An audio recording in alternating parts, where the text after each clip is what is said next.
Hi and welcome to the Photovoltaics and Storage Optimization Tool tutorial. This online tool enables a renewable energy planner to evaluate the economic viability of a photovoltaic combined with the storage system by taking into account various parameters. The implementation of the tool is divided into 8 separate steps. Step 1. Photovoltaic system data. The first step is to create a photovoltaic production profile. To do so, the user must select one of the following two options. If photovoltaic power measurements of a specific installation are available, the user can import this data in a CSV file and upload it. The data should be entered using the sample template that can be downloaded on the page. If no photovoltaic power measurement are available, then user can indicate the coordinates of the installation and the orientation of the panels. In the same tab, the photovoltaic system characteristics, degradation and inverter efficiency must be specified. The last step is to specify the type of analysis, selecting either a single PV size or various PV sizes. Step 2. Consumption data. The consumption of the installation should be inserted here. In this case, the user can use either a predefined country-specific consumption profile by introducing his monthly or yearly consumption, or upload a customized profile of the installation.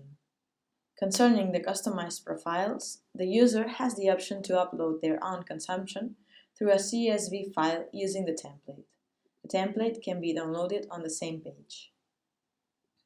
This tab includes two options describing the electricity costs of the installation in question. Users can choose between either a flat pricing scheme, for example, constant electricity charges throughout the period of a day, or a dynamic pricing scheme, where multiple time zones are valid. In the dynamic pricing scheme, users should specify if 2 or 3 charge zones exist by checking accordingly the Zone C option. The starting hour of each zone should be declared in an ascending order, beginning with Zone A. The ending hour is automatically filled in. Electricity costs should be inserted accordingly. It should be noted that a dynamic pricing scheme cannot be selected when a partial net metering policy is selected in the Policy tab. Keep in mind that all values should be entered before VAT. Step 4. Storage system.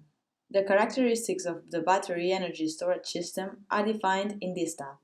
The user is able to perform an analysis for different battery energy storage sizes. The expected overall number of charge-discharge cycles should be inserted, as declared by the manufacturer of the battery. A number of 8,000 cycles could be used as a typical value for Li-ion batteries. Users should also define the maximum charge-discharge rate of the battery as a percentage of the nominal battery capacity. Finally, users should define the battery size range to be analyzed by the tool. Step 5. Policy. The user is able to choose between 3 policies from the drop-down menu. The first option is pure self-consumption, where excess photovoltaic energy exported to the grid is not compensated at all.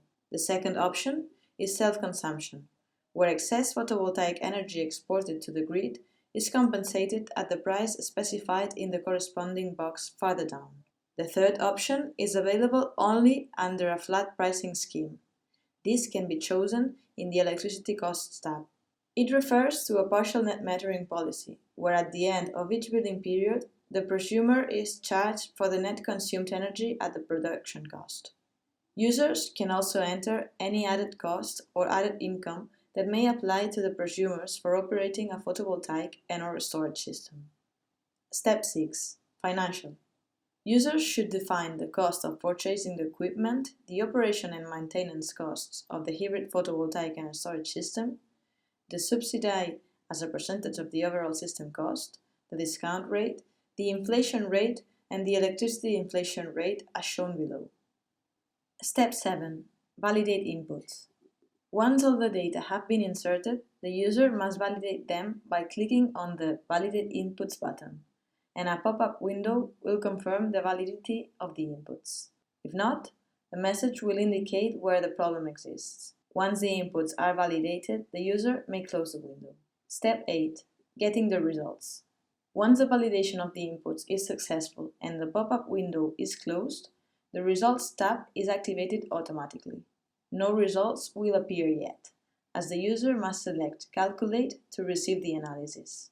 Once the analysis is finished, the results will be visualized on the screen.